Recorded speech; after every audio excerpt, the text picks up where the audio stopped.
son como las motoras de esto, y en ese contexto, si ustedes se quiero rescatar dos cosas por lo que me decían por el tema de tiempo. Quiero que entiendan bien, son cosas bien importantes. No, el acuerdo que se firmó, aparte de los quórum, es una hoja en blanco. Ergo, yo no tengo, no, es como quería la derecha, que decía, si no cae, me quedo con lo del 80. Acá no se queda con nada. O sea, aparte de los quórum, aparte de cómo se van a elegir, quiénes van a ser los representantes y el mecanismo, tenemos que entender que ahora podemos escribir todo desde cero. Y el minoritario puede bloquear un mayoritario. Y por lo tanto bajarlas de rango. Alguien ahí comentaba el tema del Tribunal Constitucional. El problema del Tribunal Constitucional es simple. Tiene el control de legalidad antes y tiene el control de legalidad después. Pero eso fue la reforma de Lagos del 2005, porque antes esa atribución la tenía la Corte Suprema y la fallaba respecto al caso. ¿Por qué? Preguntémosle a la Corte Suprema por qué se deshizo ella, que es la que tiene que hacer la ley, la Corte Suprema, por qué se desechó de eso. Eso lo tenía la Constitución y así estaba. Y es Ricardo Lagos en el 2005 que hace ese cambio. A lo que voy con esto es que, así como es una hoja en blanco, también es cierto que se van a rescatar cosas de lo anterior. Nosotros somos la sociedad en general es una estabilidad. Entonces no nos vamos a ir ni a un extremo ni al...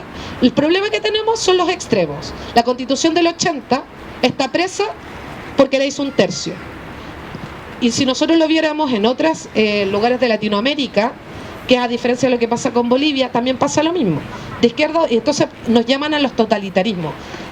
Históricamente la sociedad tiende al centro. Ergo, hay que discutir, hay que informarse. Y sobre todo, hay que darse cuenta que la oportunidad de tener una hoja en blanco va a hacer que podamos pensarlo todo desde cero, pero no creamos que no vamos a tener. ¿O ustedes creen que no vamos a tener tribunales? No vamos a tener... Ahora, ¿cómo se componen? Ahora, ¿por qué el Banco Central tiene que tener rango de constitución? Bloqueémoslo, que pase a ser una ley y que en la Constitución se descanse cuántos son los quórum para cambiar cosas y sobre qué cosas. Eso es mucho más, si es que lo miráramos en términos simples. Y después el Parlamento, ¿o tampoco vamos a tener Parlamento? Yo creo en el Parlamento unicameral, pero eso es otra cosa, pero no creo que no vaya a tener Parlamento. Yo creo que los jueces van a existir.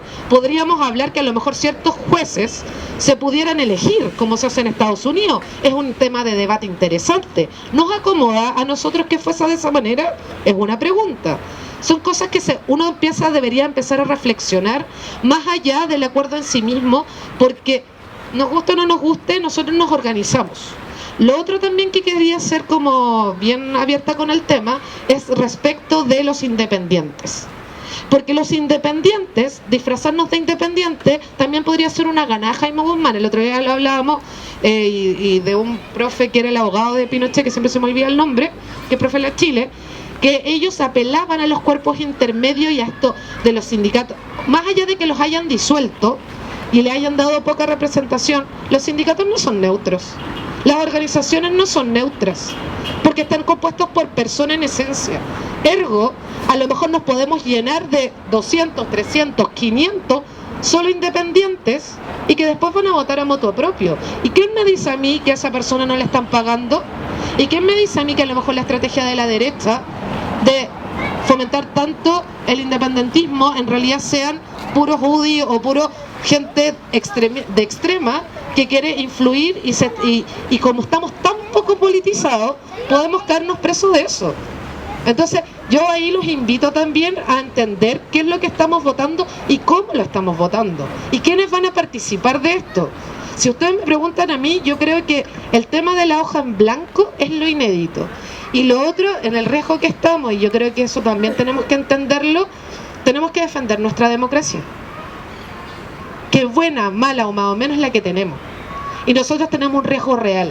Todos los cambios constitucionales han venido por un tercio y es porque tienen el dominio, el ejecutivo de los milicos. Y ojo, como estamos actuando ahora, y por lo que ha salido en la prensa, los milicos se podrían perfectamente llevar el gobierno, el Estado, para ellos, sin contar ni con la derecha, ni con la izquierda, ni con el centro. Y por eso tenemos que ser responsables también a la hora de cómo y qué transmitir, porque es una falsa normalidad. La Plaza de la Dignidad, no sé, se han visto los videos y en todo Chile, están cada vez más agresivos. Y que no nos extrañe que nos pueden perfectamente hacer un golpe. Y ellos mismos asumir el poder. Vienen de esa lógica. Y vienen de ese espacio. Independientemente de Blumel, Piñera, da lo mismo. Ellos mismos podrían instaurar una dictadura por ellos mismos. Porque ellos, como tienen delegado el control y la tutela de las armas, es lo que nosotros no tenemos. Y ahí yo veo un riesgo. Y respecto a la responsabilidad. O una guerra, sí, pero es que la guerra civil, en términos de cómo estamos, al final, bueno, malo, más o menos el acuerdo chileno explotó, como explotó hace más de 30 días. Más o menos la gente, si uno empieza de los encuentros, más o menos, sí, hay que seguir monitoreándolo, por eso la gente sigue en la calle, ni un problema, pero se está polarizando. Yo el susto que le tengo es a las Fuerzas Armadas, a los carabineros. Es que lo que pasa es que... Déjala hablar. Estoy poniéndolo en tensión por lo mismo. Estoy diciendo, ahí hay un riesgo. Nosotros creemos que estamos en normalidad, en la cabeza de los militares que viven aparte y afuera, nosotros estamos en guerra. Y acuérdense, Piñera los quería sacar y les pidió garantía. O sea, sorry, que yo sepa, reforma constitucional del 2005, que eso fue algo separado lo que pasó en la del 80, que efectivamente se mandaban solitos, así como el Tribunal Constitucional terminó con los dos mecanismos. Las Fuerzas Armadas está obligada a ofrecer todo en el Poder Ejecutivo. Le han dicho que no, o sea, yo encontré insólito. No, cuando dice, estamos en guerra, a mí me dio mucho susto, y después el otro día dice, no, yo no estoy en guerra.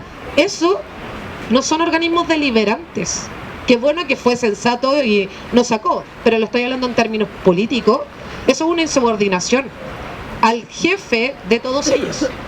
Y no tienen reparo. Y con la deslegitimidad que tiene Piñera, no tan solo en la sociedad civil, y con eso termino, sino que en todo, nosotros estamos en un riesgo real, y es ir avanzando y profundizando sobre nuestra democracia.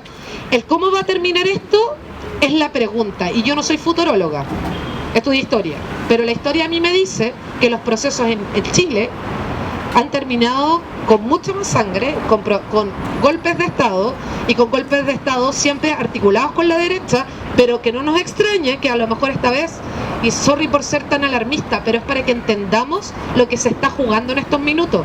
Porque una reforma, una de las cosas que han salido, te juro que termino, nosotros estamos pensando en que se disuelva la primera y la segunda clase de las Fuerzas Armadas, ¿no es cierto? ¿Y ellos están de acuerdo con eso? ¿Las regalías? Si el Paco que nosotros vemos en la calle sabemos que es el que no se llevó los 2.000 millones para la casa. Ellos no están dispuestos, y esos son los que mandan y los otros obedecen. Entonces hay que ser un poco más crítico de lo que estamos viendo. Ellos tienen mucho que perder. La democracia, el plebiscito del 89, cuando fue negociada, por algo tienen salud especial, pensiones especiales, y eso son privilegios que ellos no están dispuestos a soltar. Y ellos saben que todos, más derecha, más izquierda, más menos, ya todos estamos claros en que queremos algo diferente, los va a tocar. El tema es que ellos tienen las armas, y yo creo que ahí hay un tema relevante. Y eso es en general como para que entiendan que esto es un proceso largo. Y esto ha pasado más veces, hay más de 23 revueltas en la historia de Chile, que están con toda la historia social, que es nueva la forma de escribirlo, que no se ha socializado tanto, y en términos generales, el cómo se ha ido comportando. Pero yo rescato la hoja en blanco, la posibilidad de autodeterminarnos, pero también creo que es responsable presentar los riesgos. Y el riesgo más importante en estos minutos es el atrincheramiento de las Fuerzas Armadas. Eso.